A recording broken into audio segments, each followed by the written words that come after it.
In the dark months of early 1942, the United States stood reeling from a string of disasters across the Pacific.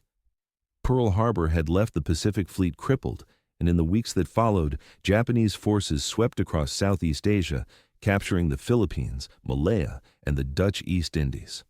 The shock was not just military, it was psychological. America had been hit in its own backyard, and its people wanted proof that the war could be fought back on enemy soil. The problem was geography. Japan was nearly untouchable, separated by thousands of miles of ocean, its home islands protected by sheer distance.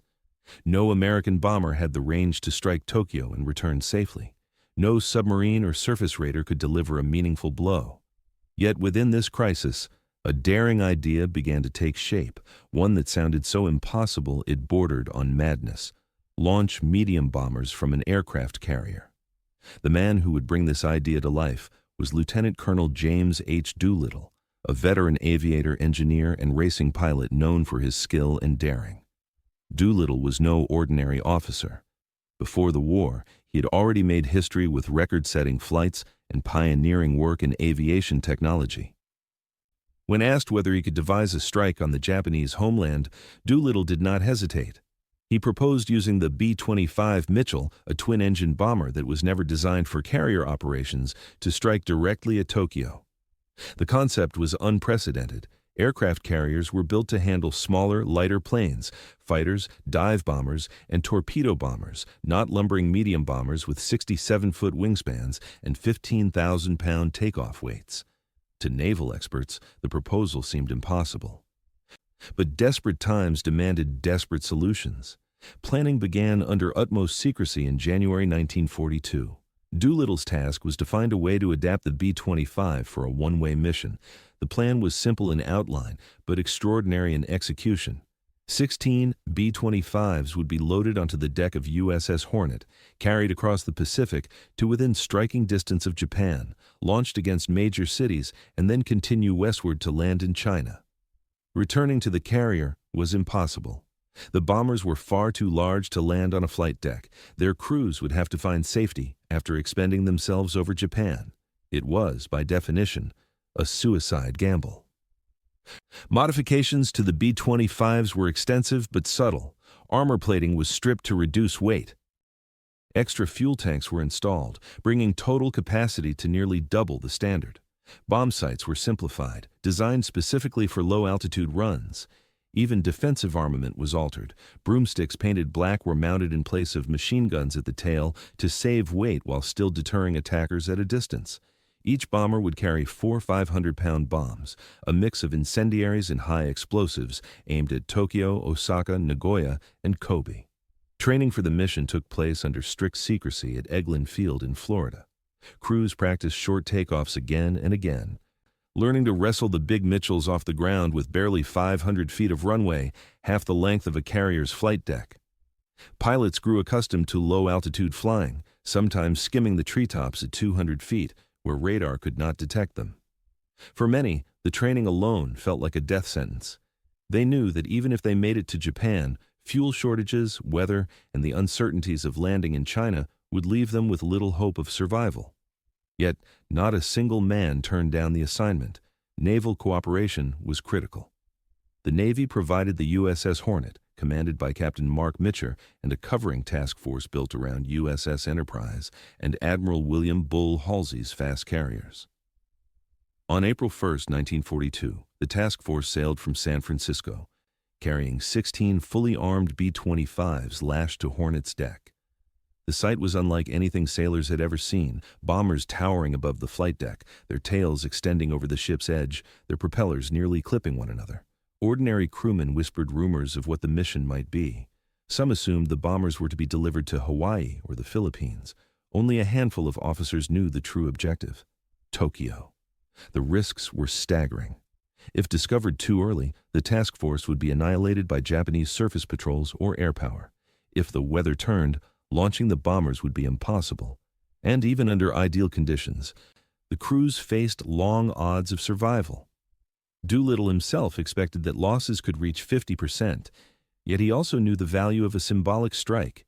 Even a small raid, if successful, would shatter Japan's sense of invulnerability and rally American morale. The goal was not to cripple Japanese industry, but to prove that America could hit back and that no distance was safe for the enemy. In the early hours of April 18th, fate intervened. The task force was still more than 700 miles from Japan when it was spotted by a Japanese picket boat. Though the vessel was quickly sunk, radio transmissions confirmed that the task force had been reported. Doolittle and Halsey faced a terrible decision. At that range, the bombers did not have enough fuel to guarantee reaching safe Chinese airfields. To delay would mean certain detection and counterattack. To launch immediately would mean risking the lives of all crews for a mission that might end in disaster. Doolittle did not hesitate. "Launch them all," he ordered. At ordered 8:20 that morning, the first B-25 rolled down the flight deck. Wind whipped across the bow, the ship pitching in the heavy seas.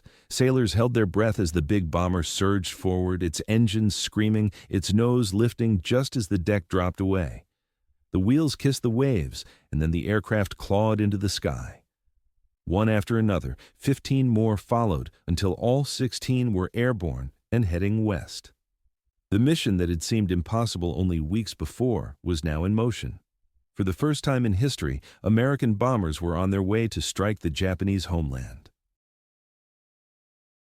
On the morning of April 18, 1942, the Pacific lay gray and unsettled, with whitecaps cresting under a restless wind. Aboard USS Hornet, the crew prepared for a spectacle no one in naval history had ever attempted. 16 massive B-25 Mitchell bombers stood lashed to the deck, their tails jutting out over the sea, their noses pointing toward the horizon. Each one was heavier and bulkier than anything ever launched from a carrier before. And yet, they were the only hope of striking Japan at its very heart. At dawn, a decision had already been forced. Japanese picket boats, scattered across the Pacific like eyes and ears of the Empire, had spotted the American task force. One had been sunk by gunfire, but not before sending out radio warnings. Admiral Halsey knew that the element of surprise was gone. Vice Admiral William F. Halsey, Jr., tough and relentless, faced the same conclusion as Doolittle. If they waited, Japanese naval forces would descend upon them before the mission could even begin. If they launched now, the bombers would face a longer, more dangerous flight to the Chinese mainland, with fuel reserves stretched to the very limit. It was a gamble between certain failure and a slim chance of success. Colonel Doolittle, calm in the face of the impossible, stood ready. His words were simple. "We'll go in now." He knew the risks. Every man on those bombers knew them too. A few expected to come home, yet no one hesitated. At 8:20 hours, the flight deck came alive. The first bomber rolled forward under the power of its twin Wright Cyclone engines. The Mitchell was not designed for short takeoff, and now the pilot had less than 500 feet of deck to work with, half the distance normally required. The carrier pitched in the waves, every rise and fall threatening to steal away the narrow margin between survival and disaster. Sailors lined the deck edges, holding their breath, watching history unfold. Colonel Doolittle himself led the way. His B-25 roared forward, propellers spinning, engines straining as the aircraft lumbered across the deck. To onlookers, it seemed impossible that something so large could lift off before plunging into the ocean. The nose dipped as the plane reached the end, the bomber falling toward the waves, its propellers slicing spray. For a heartbeat, it seemed doomed. Then, with a shudder, the Mitchell clawed into the air, rising above the sea. A thunderous cheer erupted from the carrier's crew. Against all odds, the first bomber was airborne.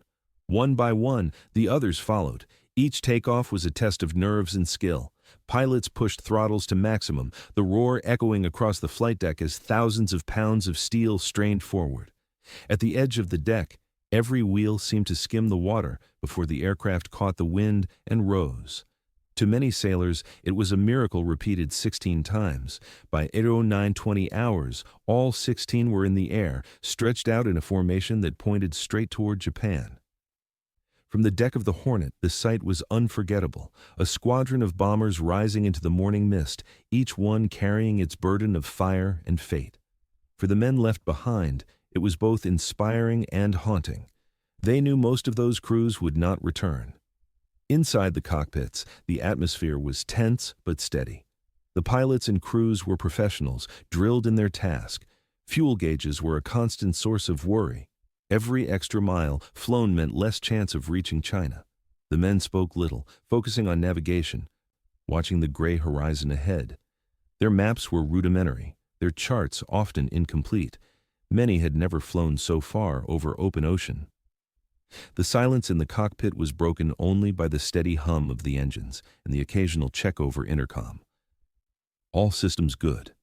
We're still on course. The plan called for each bomber to fly low, just a few hundred feet above the waves to avoid detection. For hours they skimmed the surface, gray shapes over a gray sea.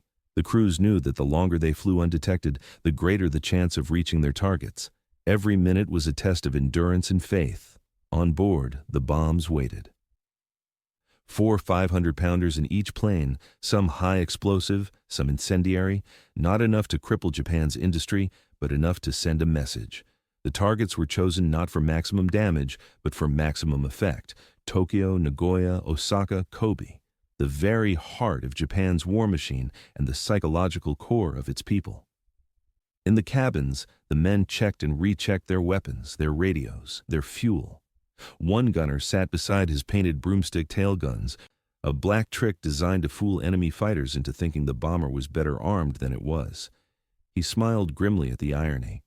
Others studied photos of their families tucked into pockets, knowing this flight might be their last. For Doolittle, leading the formation, the weight of responsibility was immense. He knew that even if the mission succeeded, his crews might not survive. He had prepared himself for the possibility of capture or death. In fact, he privately expected that he would face a court-martial if the raid failed, his men lost, his planes destroyed, with little strategic gain. Yet he also knew something more important, that America needed this blow, needed proof that the tide could turn. As the miles ticked by, the tension rose. Any moment, Japanese patrol planes might appear. Any moment, they might run into fighter screens. And always in the back of their minds was the question, would their fuel hold? The distance had been extended by more than 150 miles thanks to the premature launch. For a bomber crew, that could mean the difference between a crash landing and a safe airfield. Still, they pressed on. The sun climbed higher, casting pale light over the endless Pacific. The crews checked their positions again and again, watching for the first glimpse of land. Each man knew what awaited them on the other side, the first American bombs falling on Japan's cities. On USS Hornet, the deck lay empty now, the mission entrusted entirely to those 16 bombers fading into the horizon. The sailors who had watched them go could only hope the men made it through. The weight of silence replaced the roar of engines, and for the first time, the vastness of the Pacific seemed almost overwhelming. But the mission was underway. 16 bombers were in the air, each one a symbol of defiance, each one carrying America's answer to Pearl Harbor. The unthinkable had been attempted, and for the moment, it was succeeding. The enemy's homeland lay ahead, and with it, the chance to strike the first blow where it mattered most. By midday on April 18, 1942, the B-25 bombers that had taken off from the deck of USS Hornet reached the coast of Japan. For hours they had skimmed the waves at low altitude, engines humming steadily, fuel gauges ticking lower with every passing mile. Now the landmass rose into view, a green and brown patchwork of farmland and towns, rivers glinting in the spring sunlight. For the crews, the sight carried both dread and anticipation. This was the enemy homeland, thought untouchable just months before. The Japanese population believed their island safe, far beyond the reach of American retaliation. That illusion was about to collapse. The crews approached their targets at low level, barely 2,500 feet above the ground, flying directly over fishing villages, rail lines, and city suburbs. People looked up in confusion, pointing at the strange silhouettes overhead. Some waved, mistaking the bombers for Japanese planes. Others simply stared, puzzled that military aircraft would appear over cities that had never seen an enemy raid. Colonel James Doolittle, leading the formation, guided his bomber toward Tokyo itself.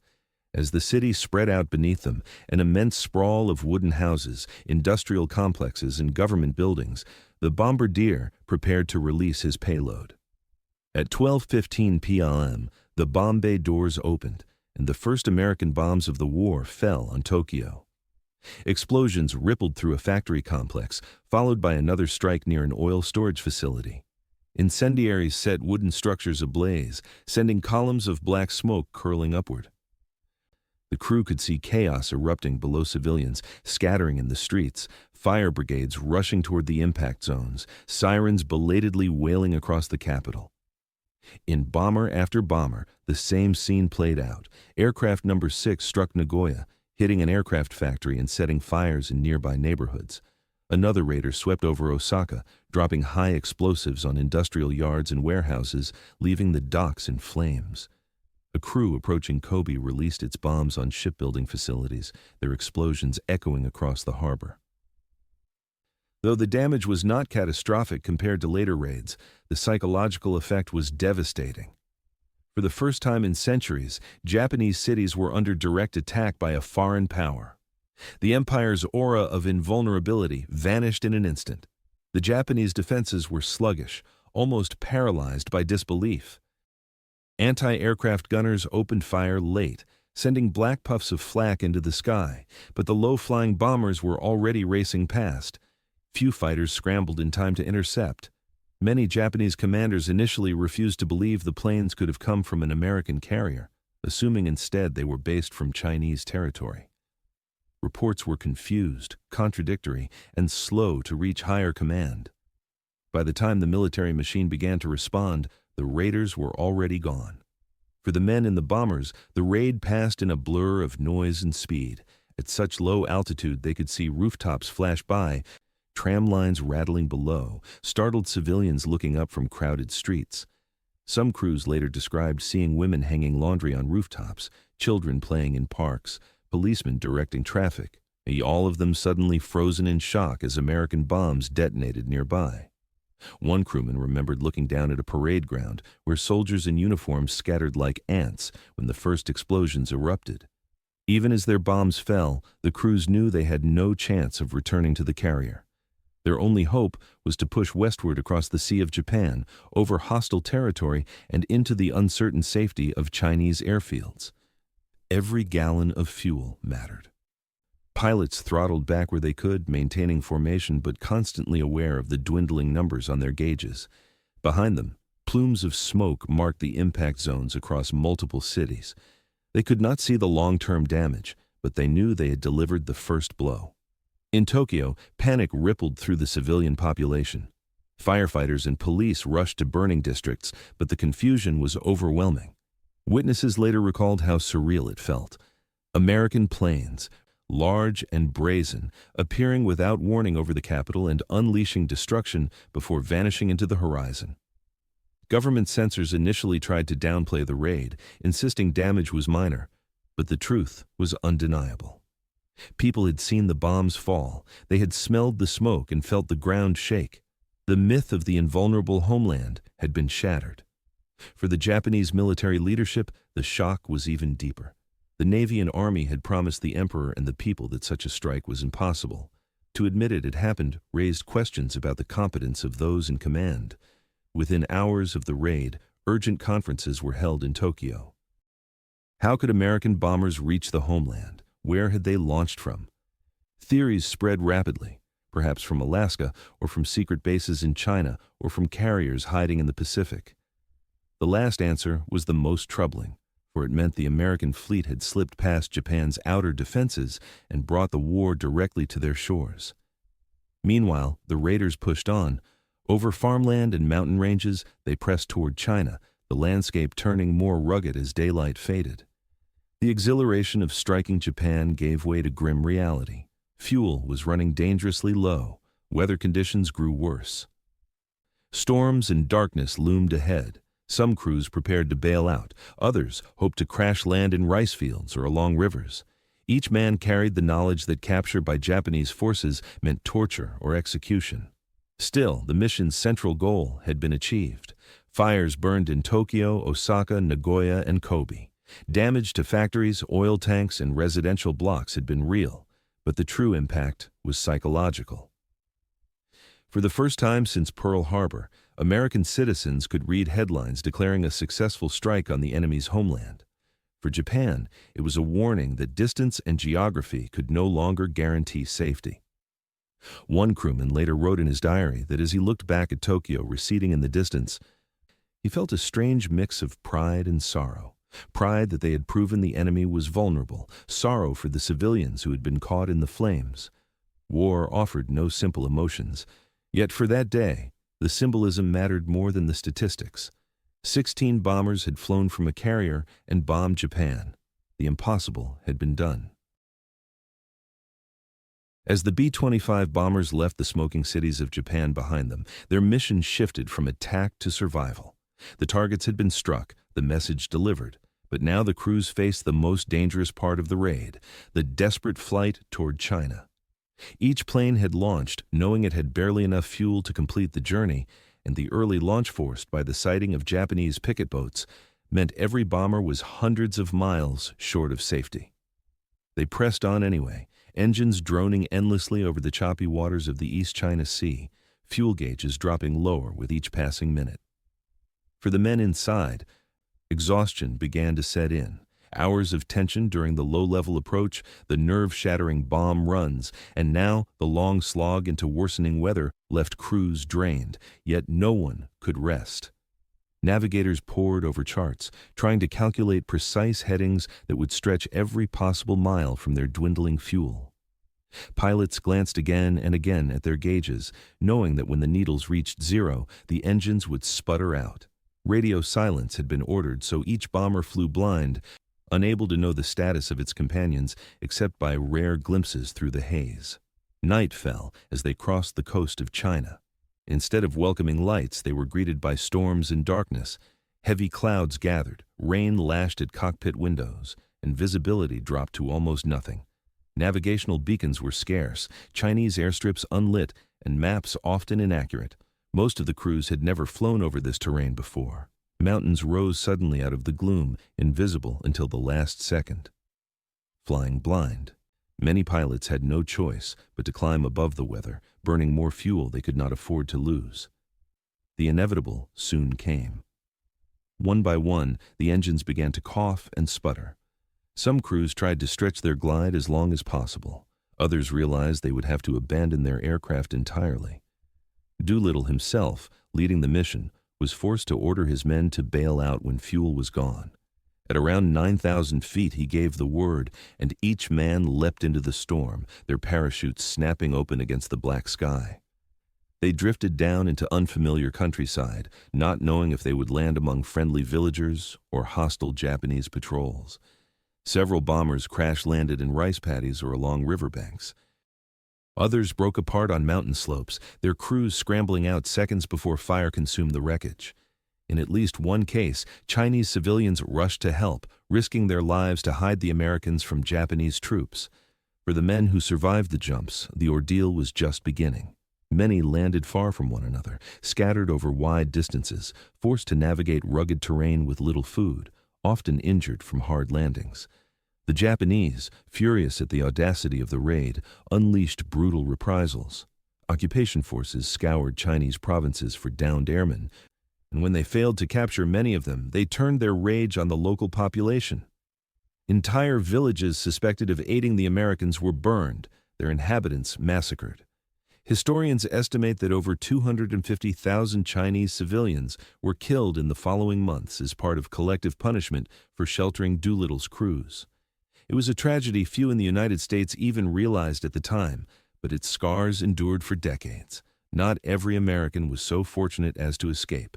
One crew, running desperately short of fuel, turned toward the coast of Japanese-controlled territory. They were captured after crash landing, becoming prisoners of war.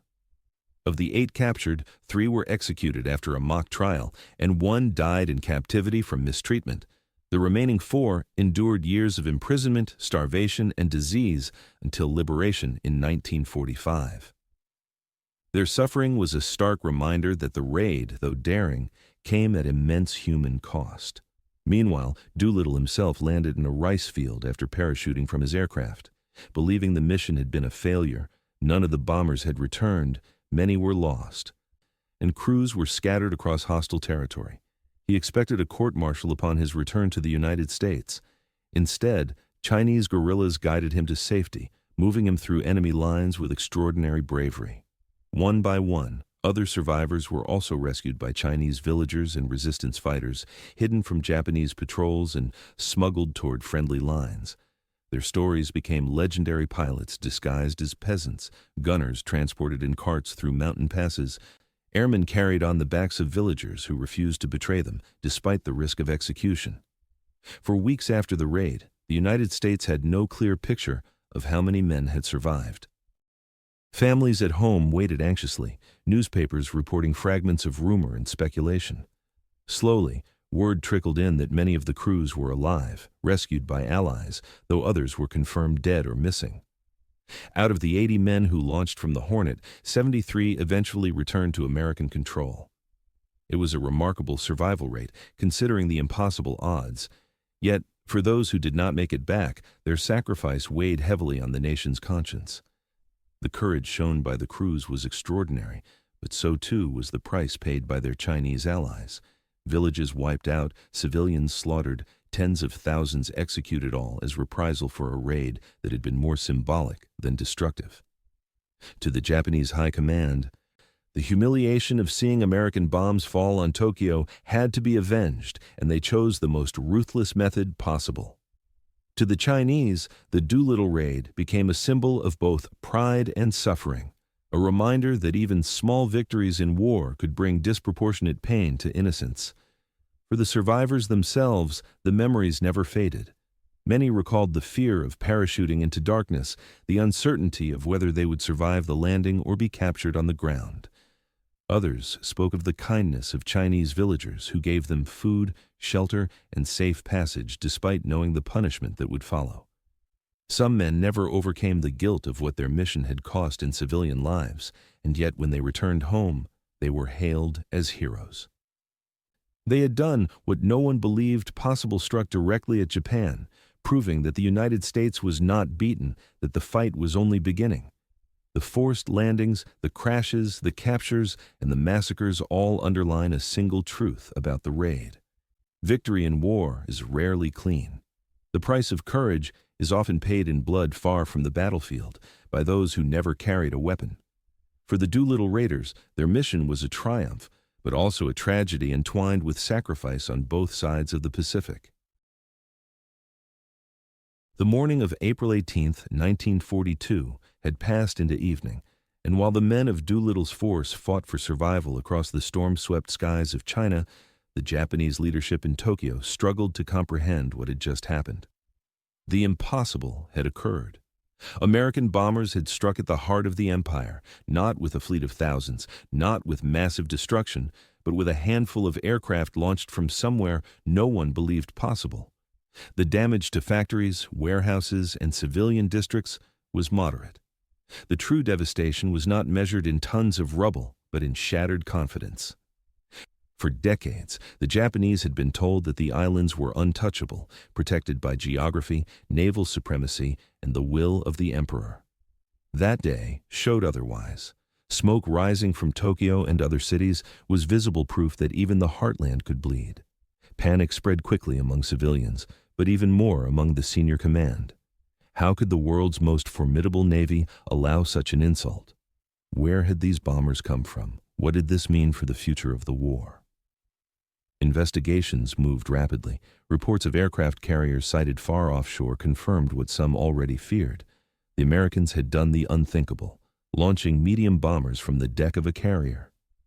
The shock in naval circles was profound. If carriers could strike so far, with such audacity, then the balance of power in the Pacific was already tilting in ways that Japanese planners had not foreseen.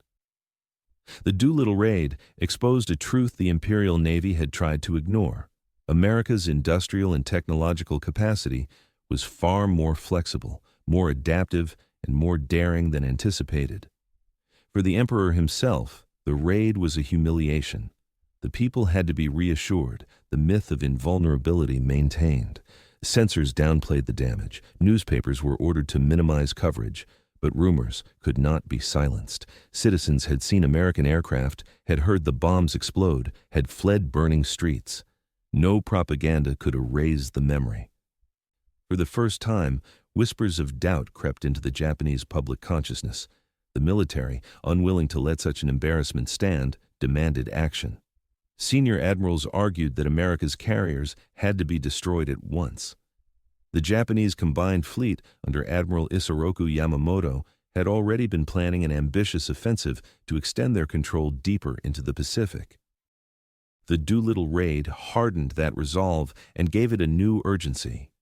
Yamamoto insisted that the only way to secure Japan's safety was to lure the American carriers into battle and annihilate them. His chosen target was Midway Atoll, a tiny speck of coral in the Central Pacific, strategically placed but seemingly vulnerable. The plan was bold: draw the Americans into a trap, crush their carriers, and restore Japanese supremacy.